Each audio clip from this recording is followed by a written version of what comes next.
Assalamualaikum warahmatullahi wabarakatuh. Alhamdulillahi rabbil alamin.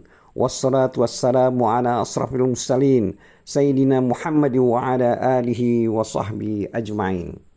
Amma ba'du. Dulur-dulur seiman, adapun firman Allah Ta'ala yang berbunyi atau datang dari tempat buang air. Ini adalah terjemahan dari kalimat dari ayat 43 surat An-Nisa. Itu maksudnya adalah tempat yang datar dan dari permukaan tanah. Jadi kata ini digunakan sebagai kiasan untuk buang air besar. Dan itu adalah hadas kecil. Sedangkan firman Allah yang artinya atau kamu telah menyentuh perempuan, ini adalah bagian kalimat dari ayat 43 surat An-Nisa. Itu maknanya ada dua pendapat. Pertama, pada kalimat itu adalah kiasan atau kinayah tentang persetubuhan. Artinya hubungan seks antara laki-laki dan perempuan. Karena Allah telah berfirman dalam surat Al-Baqarah 23 ayat 237 yang artinya, dan jika kamu menceraikan mereka sebelum kamu sentuh atau campur dalam hal ini jima, padahal kamu sudah menentukan maharnya, maka bayarlah 1/2 dari mahar yang telah kamu tentukan tersebut. Dan Allah Ta'ala juga berfirman, wahai orang-orang yang beriman, apabila kamu menikahi perempuan-perempuan mukmin, kemudian kamu ceraikan mereka sebelum kamu mencampurinya, maka tidak ada masa iddah atas mereka yang perlu kamu perhitungkan. Surat Al-Ahzab ayat 49. Jadi di sini menurut Ibnu Abi Hatim rahimahullah telah meriwayatkan dari Ibnu Abbas radhiyallahu anhuma berkaitan dengan firman Allah atau kamu telah menyentuh perempuan. Ibnu Abbas radhiyallahu anhu mengartikan kata sentuh tersebut adalah persetubuhan atau jima. Asar yang semisal juga diriwayatkan dari Ali, Ubay bin Ka'ab, Asy-Sya'bi, Qatadah dan selain mereka radhiyallahu anhum. Sedangkan Ibnu Jarir rahimahullah meriwayatkan dari Sa'id bin Jubair rahimahullah, dia berkata, orang-orang menyebutkan tentang kalimat yaitu sentuh tersebut, itu maknanya bukan persetubuhan. Dan sekelompok orang dari kalangan bangsa Arab berkata, kalimat tersebut maksudnya menyentuh tersebut adalah jima atau persetubuhan. Dia Sa'id bin Jubair berkata, maka aku pun berjumpa dengan Ibnu Abbas radhiyallahu anhuma dan berkata kepadanya, sesungguhnya sekelompok orang dari kalangan Mawali dan bangsa Arab berselisih paham tentang kalimat sentuh tersebut. Maka Mawali berpendapat bahwa artinya bukan jima atau persetubuhan, sedangkan bangsa Arab berpendapat bahwa artinya itu adalah jima atau persetubuhan. Maka dia maksudnya Ibnu Abbas berkata, lalu kamu sendiri dari kelompok mana? Aku Sa'id bin Jubair berkata, aku termasuk dalam kelompok Mawali. Dia Ibnu Abbas berkata, kelompok Mawali kalah. Sesungguhnya kalimat sentuh tersebut artinya jima atau persetubuhan. Akan tetapi Allah Ta'ala mengkinayahkan, artinya mengkiaskan apa yang dia kehendaki dengan apa yang dia kehendaki. Dulur-dulur siman, lalu asar itu diriwayatkan oleh Ibnu Jarir rahimahullah dari sebagian perawi yang Ibnu Abu Hatim rahimahullah mengambil riwayat dari mereka. Lalu Ibnu Jarir rahimahullah berkata, Ulama yang lain berkata, ya Allah Ta'ala, yang Allah Ta'ala maksudkan dengan hal tersebut adalah setiap orang yang bersentuhan, baik dengan tangan maupun dengan anggota lain dari tubuh manusia.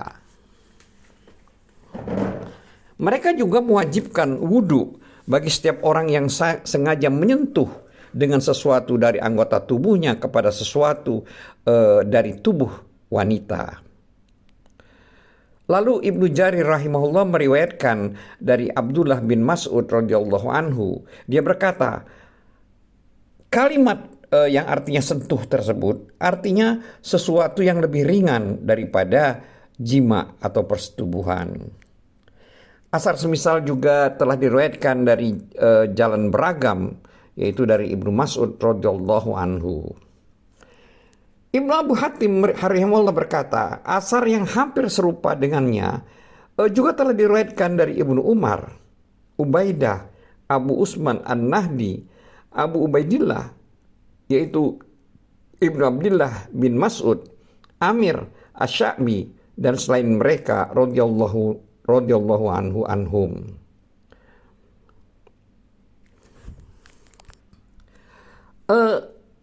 Ibnu Jarir rahimahullah meriwayatkan bahwa dahulu Ibnu Umar radhiyallahu anhuma selalu berwudu setelah mencium istrinya, dan dia berpendapat bahwa mencium istri harus berwudu, dan dia juga berkata mencium termasuk dari bersentuhan.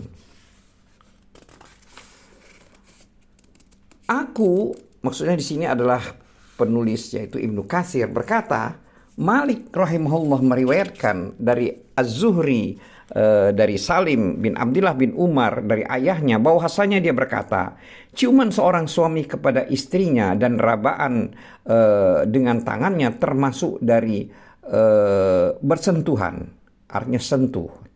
Jadi barang siapa yang mencium istrinya atau merabanya dengan tangannya, maka dia wajib berwudu. Pendapat yang menyatakan wajib berwudu karena bersentuhan dengan wanita adalah pendapat Asy-Syafi'i dan para pengikutnya. Malik dan pendapat yang masyhur dari Ahmad bin Hambal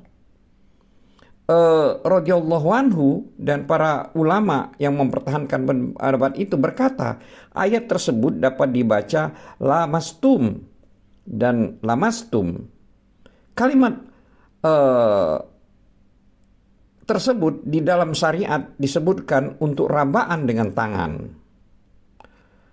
Allah Subhanahu wa taala berfirman yang artinya, dan sekiranya kami turunkan kepadamu Muhammad tulisan di atas kertas, lalu mereka dapat memegangnya dengan tangan mereka sendiri, yaitu dalam hal ini adalah menyentuhnya. Surat Al-An'am ayat 7. Nabi SAW bersabda kepada Ma'is radhiyallahu anhu ketika dia mengaku berzina, menawarkan untuk rujuk dari pengakuannya. Bisa jadi kamu hanya sekedar mencium atau menyentuh saja. Di dalam sebuah hadis sahih disebutkan, dan tangan zinanya adalah menyentuh sesuatu atau meraba. Aisyah radhiyallahu anha berkata, jarang sekali kami lewati hari melainkan Rasulullah SAW menggilir kami di mana beliau mencium dan menyentuh kami. Juga hadis yang diriwayatkan di dalam kitab Sahih Bukhari dan Sahih Muslim bahwasanya Rasulullah SAW melarang jual beli mulas masah, artinya jual beli dengan sistem menyentuh pakaian tanpa melihatnya. Jadi itu kembali kepada sentuhan atau rabaan dengan tangan. Menurut kedua tafsiran tersebut, mereka berkata kata menyentuh di dalam bahasa juga disebutkan untuk rabaan dengan tangan, sebagaimana dia disebutkan untuk jima atau persetubuhan. Mereka juga beristidlal dengan hadis yang diriwayatkan dari Ahmad rahimahullah dan Abdurrahman bin Abi Layla dari Mu'az radhiyallahu anhu. Dia berkata, ada seseorang mendatangi Rasulullah SAW dan berkata, wahai Rasulullah, apa menurutmu tentang seorang lelaki yang berjumpa dengan seorang wanita yang tidak dia kenal, lalu tidaklah lelaki itu mempergauli istrinya, melainkan dia melakukan hal serupa terhadap wanita itu. Akan tetapi dia tidak sempat menyetubuhinya. Dia Muaz berkata, maka Allah Azza wa Jalla menurunkan ayat tersebut. Yang artinya, dan laksanakanlah sholat pada kedua ujung siang, pagi dan petang. Dan pada bagian permulaan malam, perbuatan-perbuatan baik itu menghapus kesalahan-kesalahan. Itulah peringatan bagi orang-orang yang selalu mengingat Allah. Surat Hud ayat 114. Dia Muaz berkata lagi, lalu Rasulullah SAW bersabda kepada laki itu, berwudulah kamu, lalu lakukanlah sholat. Muaz radhiyallahu anhu berkata, maka aku pun bertanya, wahai Rasulullah, apakah itu khusus untuknya atau untuk kaum mukminin secara umum? Beliau menjawab, bahkan untuk kaum mukminin secara umum. Hadis tersebut juga diriwayatkan oleh At-Tirmizi rahimahullah, dan dia berkata hadis itu tidak mustahil, tidak mustashil. Juga diriwayatkan oleh An-Nasa'i rahimahullah dari Abdurrahman bin Abi Layla rahimahullah secara mursal. Mereka berkata, di mana Rasulullah Shallallahu Alaihi Wasallam memerintahkan laki itu untuk berwudu karena dia hanya menyentuhnya dan tidak menyetubuhinya. Namun hal itu dapat dibantah bahwa hadis tersebut terputus antara Ibnu Abi Layla dan Muaz, karena Ibnu Abi Layla belum pernah berjumpa dengan Muaz radhiyallahu anhu. Selanjutnya bisa juga dimungkinkan bahwa beliau Shallallahu Alaihi Wasallam memerintahkan laki itu untuk berwudu dan sholat hanyalah untuk taubat, sebagaimana yang disebutkan di dalam hadis As-Sikik radhiyallahu anhu, yang artinya tidak ada seorang hamba pun yang melakukan sebuah dosa lalu dia berwudu dan melaksanakan sholat 2 rakaat, melainkan Allah Ta'ala akan memberikan ampunan kepadanya. Selanjutnya Ibnu Jarir rahimahullah berkata, namun pendapat yang paling tepat dalam permasalahan itu adalah pendapat yang mengatakan, yang artinya, yang Allah Ta'ala maksudkan dengan firman-Nya, maksudnya yang artinya, atau kamu telah menyentuh perempuan, itu maksudnya adalah jima atau persetubuhan, dan bukan makna-makna lain. Karena telah diriwayatkan secara sahih dari Rasulullah Sallallahu Alaihi Wasallam bahwasanya beliau mencium sebagian istrinya, lalu beliau melaksanakan sholat tanpa berwudu terlebih dahulu. Lalu Ibnu Jarir meriwayatkan dari Aisyah radhiyallahu anha bahwa dia berkata, dahulu Rasulullah Sallallahu Alaihi Wasallam berwudu lalu mencium istrinya. Kemudian beliau melaksanakan sholat tanpa berwudu kembali. Lalu Ibnu Jarir rahimahullah berkata, meriwayatkan dari Urwah dari Aisyah radhiyallahu anha bahwasanya Rasulullah Shallallahu Alaihi Wasallam telah mencium sebagian istrinya lalu keluar untuk melaksanakan sholat tanpa berwudu lagi. Aku Urwah bertanya kepada Aisyah radhiyallahu anha, tidak lain dia adalah kamu? Maka dia Aisyah pun tersenyum. Demikian juga diriwayatkan oleh Abu Daud, At-Tirmizi, Ibnu Majah rahimahullah. Abu Daud rahimahullah berkata, diriwayatkan dari As-Sauri rahimahullah bahwa dia berkata, Habib tidaklah memberitahukan kepada kami melainkan dari Urwah Al-Muzani. Yahya Al-Qatam rahimahullah berkata kepada seseorang, riwayatkanlah dariku bahwa hadis tersebut samar dan tidak sahih. At-Tirmizi rahimahullah berkata, aku telah mendengar Al-Bukhari rahimahullah mendaifkan hadis tersebut, dan dia berkata, Habib bin Abi Sabit tidak mendengar dari Urwah. Di dalam riwayat Ibnu Majah rahimahullah disebutkan dari Habib bin Abi Sabit, dari Urwah bin Az-Zubair, dari Aisyah radhiyallahu anha. Yang lebih tegas dari itu adalah hadis yang diriwayatkan oleh Imam Ahmad rahimahullah dalam kitab Musnadnya dari hadis Hisam bin Urwah dari ayahnya, dari Aisyah radhiyallahu anha, itu adalah nas yang menyatakan bahwa Urwah yang dimaksud adalah Urwah bin Az-Zubair. Dan itu pun diperkuat oleh perkataannya, yang artinya tidak lain dia adalah kamu. Maka dia Aisyah pun tersenyum. Dulur-dulur iman, adapun firman Allah Ta'ala yang artinya, kemudian kamu tidak mendapatkan air, maka bertayamumlah kamu dengan tanah yang baik.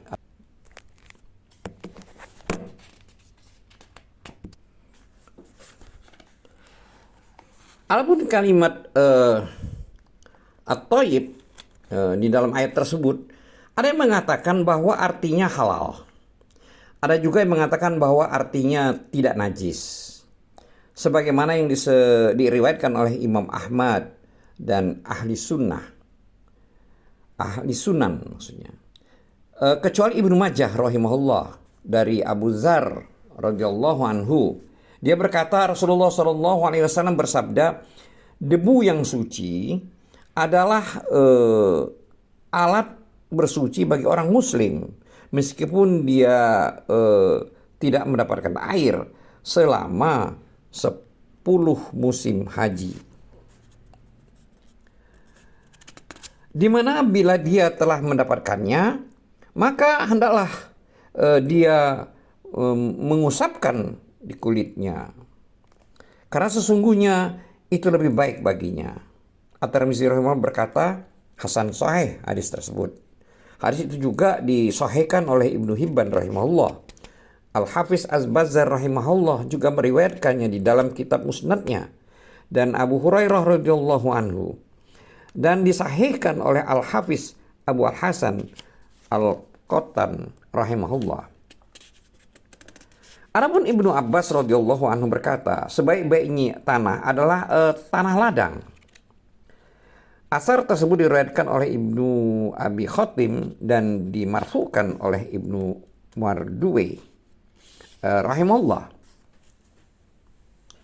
Sedangkan firman Allah Ta'ala yang artinya, sapulah mukamu dan tanganmu. Ini adalah terjemahan dari kalimat dari ayat 43 surat An-Nisa. Jadi maksudnya di sini adalah tayamum adalah pengganti dari wudhu berkaitan dengan alat bersuci dan bukan pengganti wudhu berkaitan dengan seluruh anggota-anggotanya. Bahkan cukup mengusapkan tanah atau debu ke wajah dan kedua tangannya menurut ijma. Akan tetapi para imam berselisih pendapat berkaitan dengan tata cara tayamum. Ada beberapa pendapat. Pertama, yaitu pendapat Asy-Syafi'i dalam mazhabnya yang baru, bahwa seorang wajib mengusapkan tanah atau debu ke wajah dan kedua tangannya sampai ke siku dengan 2 pukulan. Karena lapas kedua tangan tersebut disebutkan pada tangan sampai batas kedua bahu dan sampai batas kedua siku. Sebagaimana yang disebutkan di dalam ayat tentang wudhu, yaitu ayat nomor 6 dari surat An-Nisa, Al-Maidah maksud kami, juga disebutkan dan dimaksudkan pada tangan sampai batas kedua telapak tangan. Sebagaimana yang disebutkan di dalam ayat tentang mencuri, yaitu potonglah tangan keduanya. Dalam surat Al-Maidah ayat 38. Mereka berkata maksud pengalihan lafaz yang disebutkan dalam ayat ini kepada lafaz yang ditayyidkan dalam ayat wudhu adalah lebih tepat lantaran ilah yang sama, yaitu pensucian.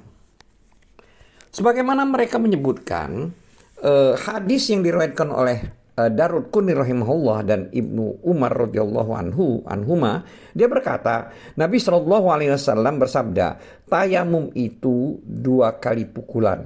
1 pukulan untuk mengusap wajah dan 1 pukulan lain untuk mengusap kedua tangan sampai kedua siku. Namun hadis tersebut tidak sahih karena di dalamnya terdapat dalam isnadnya terdapat seorang para perawi dhaif yang karenanya hadis itu tidak sahih. Abu Daud rahimahullah juga meriwayatkan dari Ibnu Umar radhiyallahu anhuma di dalam sebuah hadis bahwa Nabi Shallallahu alaihi wasallam memukul dengan kedua tangannya ke dinding dan mengusapkannya ke wajahnya. Lalu beliau memukul kembali dan mengusap kedua hastanya. Akan tetapi dalam isnadnya terdapat Muhammad bin Sabit al-Abdi yang telah didhaifkan oleh sebagian para hafiz. Orang-orang siqah juga meriwayatkannya dan mauqufkannya karena perbuatan Ibnu Umar radhiyallahu anhuma, Al-Bukhari, Abu Zar'ah dan Ibnu rahimahullah berkata, itulah yang benar. Al-Baihaqi rahimahullah berkata, marfu'an hadis itu adalah mungkar. Asy-Syafi'i rahimahullah juga berhujjah dengan hadis yang dia riwayatkan dari Ibrahim bin Muhammad dan Abu al-Huwairits, Abdurrahman bin Muawiyah dari Al-A'raj dan Ibnu Asyamah radhiyallahu anhu bahwasanya Nabi Shallallahu alaihi wasallam pernah bertayamum lalu beliau mengusap wajah dan kedua hastanya.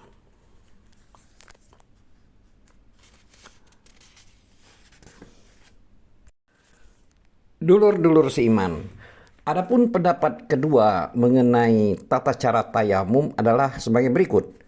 Sesungguhnya seseorang wajib mengusap wajah dan kedua tangannya sampai batas telapak tangan dengan 2 kali pukulan. Itu adalah pendapat lama milik Imam Asy-Syafi'i rahimahullah. Adapun pendapat ketiga mengenai tata cara tayamum adalah sebagai berikut. Sesungguhnya dia cukup mengusap wajah dan kedua telapak tangannya dengan 1 kali pukulan. Imam Ahmad rahimahullah meriwayatkan dari Abu Abdurrahman bin Abza bahwasanya ada seorang mendatangi Umar radhiyallahu anhu. Lalu dia berkata, sesungguhnya aku sedang junub dan aku tidak mendapatkan air untuk mandi besar. Maka Umar radhiyallahu anhu berkata, janganlah kamu salat. Amar radhiyallahu anhu berkata, tidakkah kamu ingat wahai Amirul Mukminin, ketika aku dan kamu sedang berada dalam suatu peleton, lalu kita junub dan tidak mendapat air untuk mandi. Kamu lebih memilih untuk tidak sholat, sedangkan aku berguling-guling di tanah lalu melaksanakan sholat. Ketika kita datang menghadap Nabi Shallallahu alaihi wasallam, aku ceritakan hal tersebut kepada beliau. Maka beliau pun bersabda, sesungguhnya kamu cukup melakukan demikian.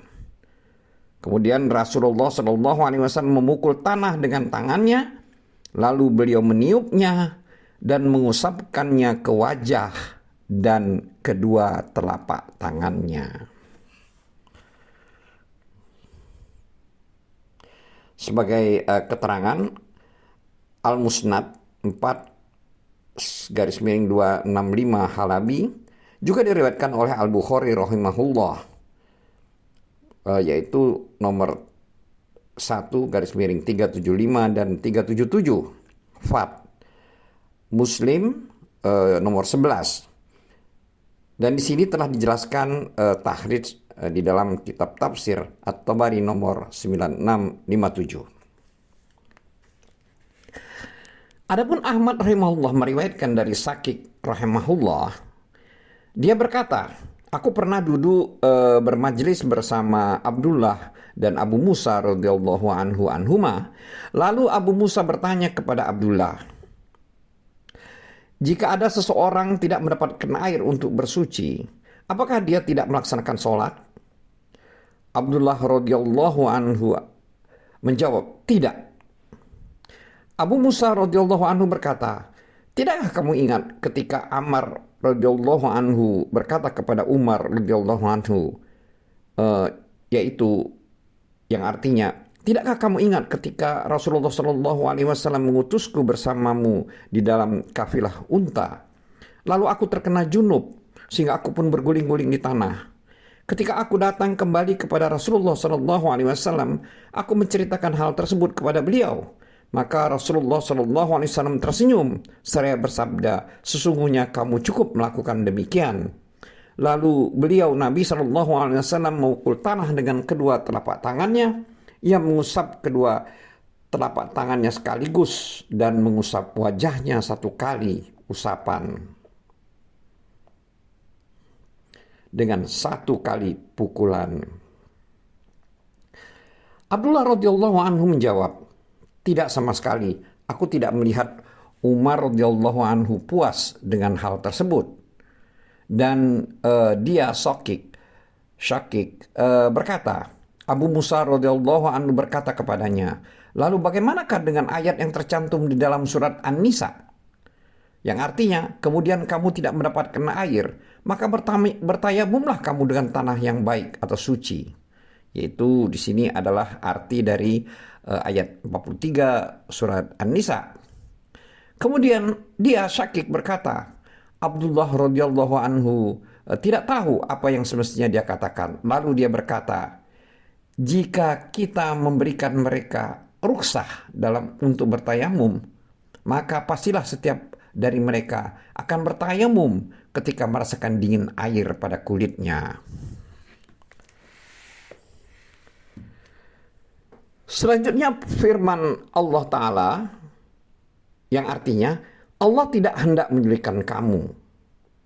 Ini adalah arti dari surat Al-Maidah ayat 6. Yaitu dalam urusan agama yang telah Allah Ta'ala syariatkan bagi kalian. Dan selanjutnya surat Al-Maidah ayat 6 yang artinya tetapi dia hendak membersihkan kamu. Oleh sebab itu Allah Ta'ala memubahkan tayamum apabila kalian tidak mendapatkan air. Maka hendaklah kalian berpaling kepada tayamum dan debu dengan debu. Dan tayamum itu adalah kenikmatan yang Allah Ta'ala limpahkan kepada kalian agar kalian bersyukur. Oleh sebab itu umat ini diberikan keistimewaan dengan disyariatkannya tayamum. Tidak seperti umat-umat yang lainnya.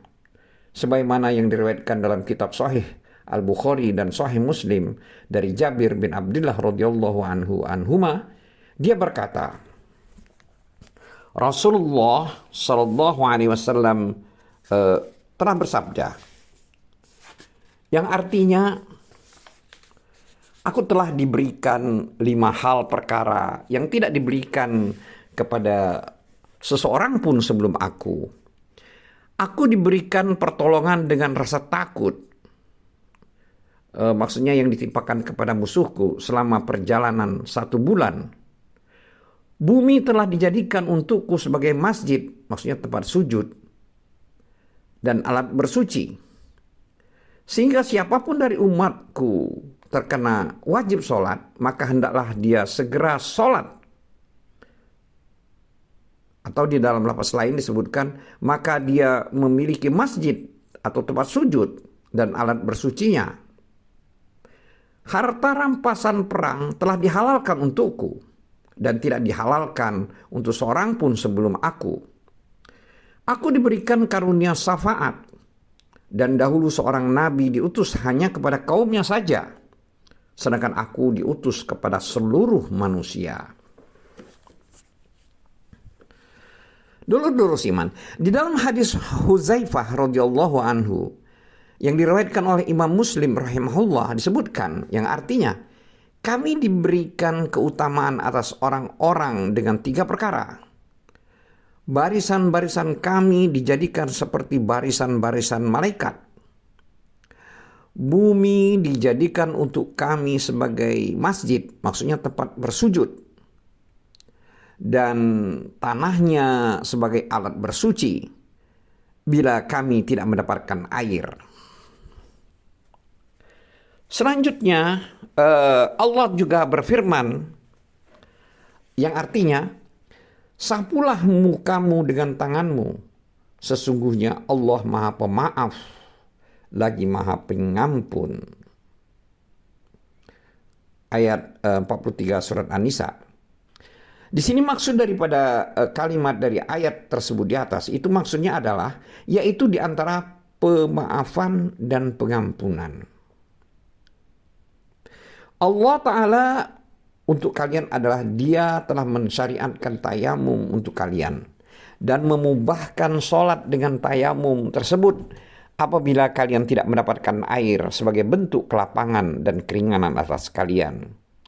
Karena sesungguhnya di dalam ayat mulia tersebut terdapat pensucian sholat agar tidak dilaksanakan dalam bentuk yang kurang, yaitu dari kondisi mabuk sampai seorang mukallaf sadar dan mengerti apa yang dia ucapkan, dari kondisi junub sampai dia mandi, atau dari kondisi berhadas sampai dia berwudu, kecuali jika dia dalam keadaan sakit atau tidak memiliki air.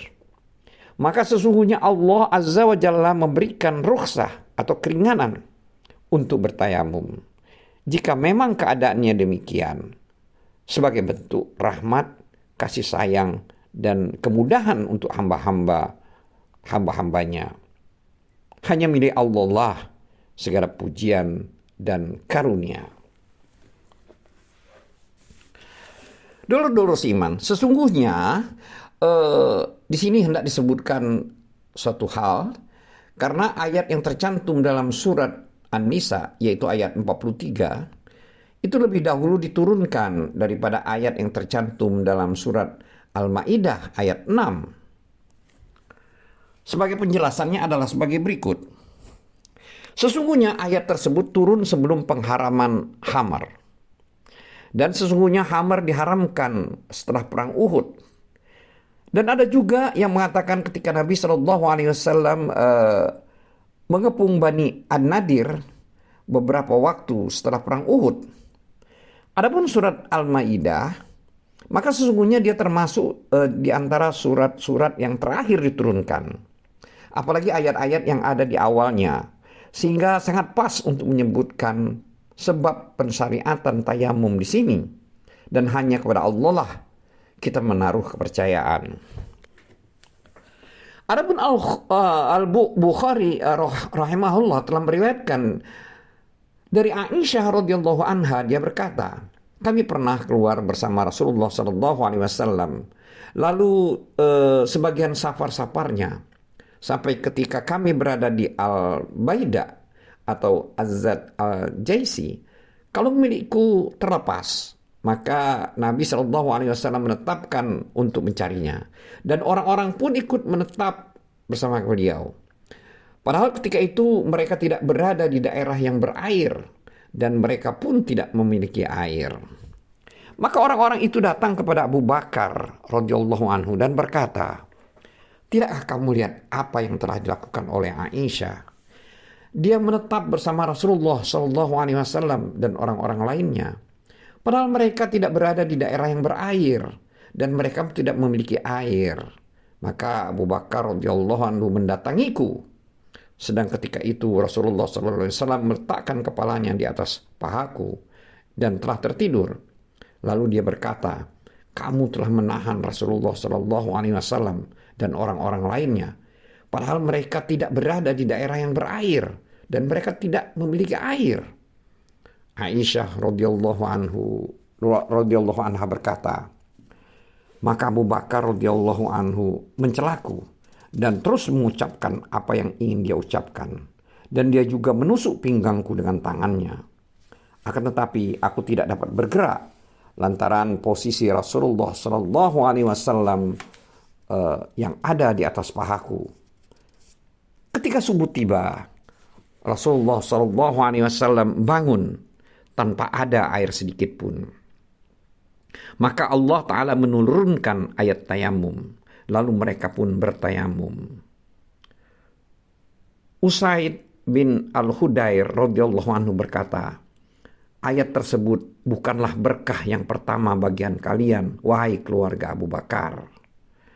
Aisyah berkata, Kemudian kami membangunkan unta yang sebelumnya aku tunggangi, dan kami pun menemukan kalung itu di bawahnya. Hadis ini juga diriwayatkan oleh Muslim rahimahullah. Adapun Imam Ahmad rahimahullah juga meriwayatkan dari Ammar bin Yasir radhiyallahu anhu bahwasanya Nabi sallallahu alaihi wasallam berkemah di Zatal Jaisi. Sedang ketika itu beliau bersama Aisyah radhiyallahu anha, istrinya. Lalu kalung milik Aisyah terbuat dari kuku-kuku binatang terlepas. Maka orang-orang pun tertahan untuk mencari kalungnya sampai fajar subuh bersinar. Padahal orang-orang itu tidak memiliki air. Maka Allah Ta'ala menurunkan kepada Rasulullah SAW sebuah keringanan untuk bersuci dengan debu yang baik atau yang suci. Maka kaum muslimin bersama Rasulullah SAW memukulkan tangan-tangan mereka ke tanah, lalu mengangkatnya, dan tidak sedikit pun dari tanah itu yang berjatuhan. Lalu mereka membasuhkannya ke wajah-wajah dan tangan-tangan mereka sampai bahu, dan dari bagian dalam tangan-tangan mereka sampai ketiak.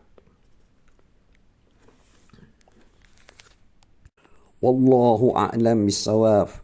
Wabillahi taufiq wal hidayah. Wassalamualaikum warahmatullahi wabarakatuh.